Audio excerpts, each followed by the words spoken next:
There's a tiny question first. Who would want their brain to be a bit altered? Who would like to be a not part of yourself? Would you like to have an implanted chip in your arm which can unlock your door? So I want to kind of speak about that today. When you see your phones, when you see the computers, and you look back to the past, well, they weren't there, but you're still here.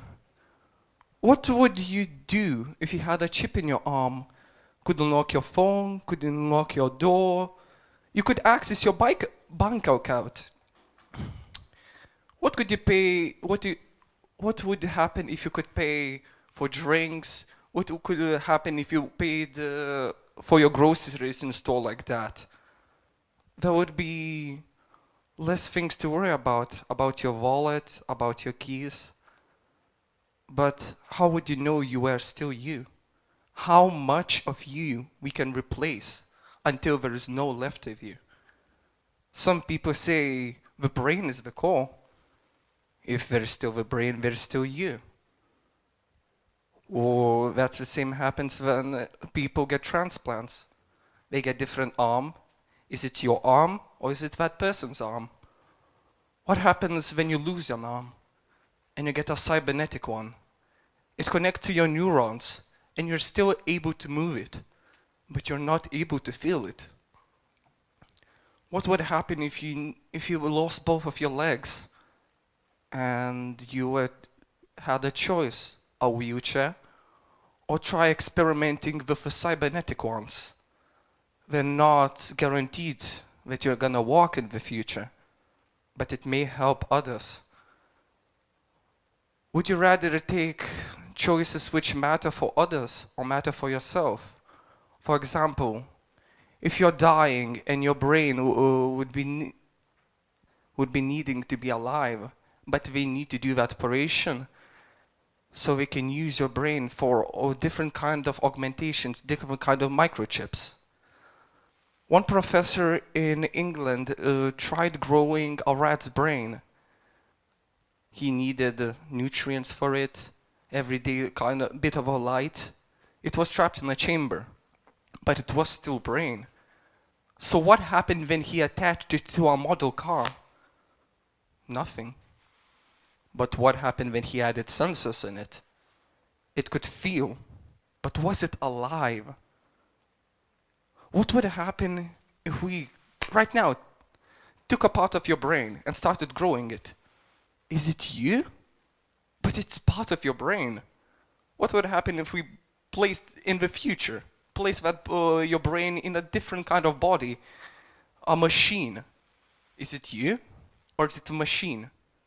What would happen if we replaced part of your body with a different kind of part of a body? Example, replacing your arm with a claw.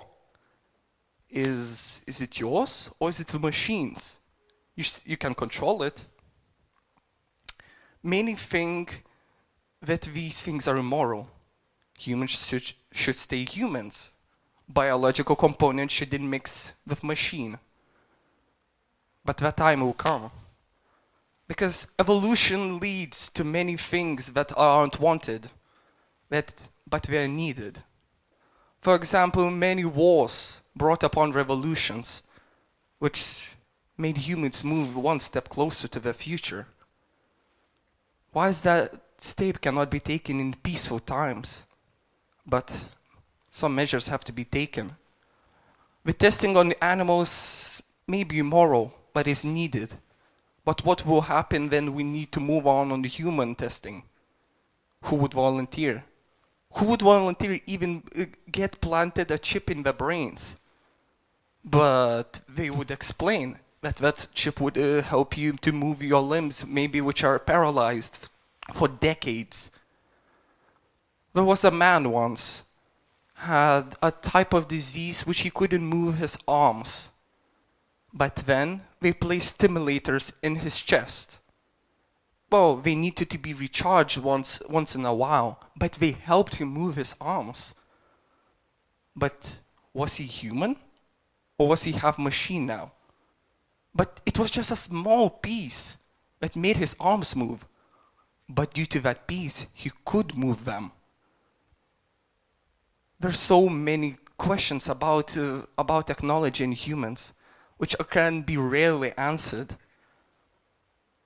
Religions, for example, take these things differently, because man and machine shouldn't mix, but it's inevitable.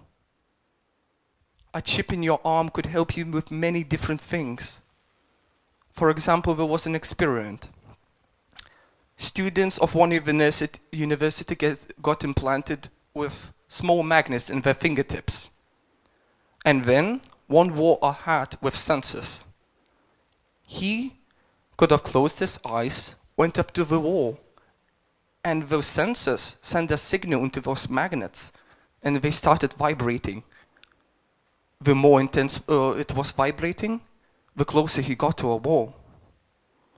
What if that could be used for cars? What if could you link your sensors to your fingers of your car? Imagine what type of things it could prevent. But the biggest problem with mixing man and machine is what would happen if you could interfere with that. For example, currently the most used machinery in a man is pacemakers. Doesn't an electric shock disable them? What would happen to you? You would die. And what if a chip ran through your spine, which made you control your body, but you were paralyzed previously, and the chip fried in the middle of something? You would drop, and probably nobody would notice, and you would die. So this is a question that shouldn't be meddled with until we are sure about it. But augmentations, they may become out in few years. For example, in some countries, they're testing chips which can improve your perception. Imagine sitting in a classroom thinking about that you don't want to learn, but there was a possibility that you could. So, if we look to the future and see that the perfection is not in our bodies, but in our function? Thank you.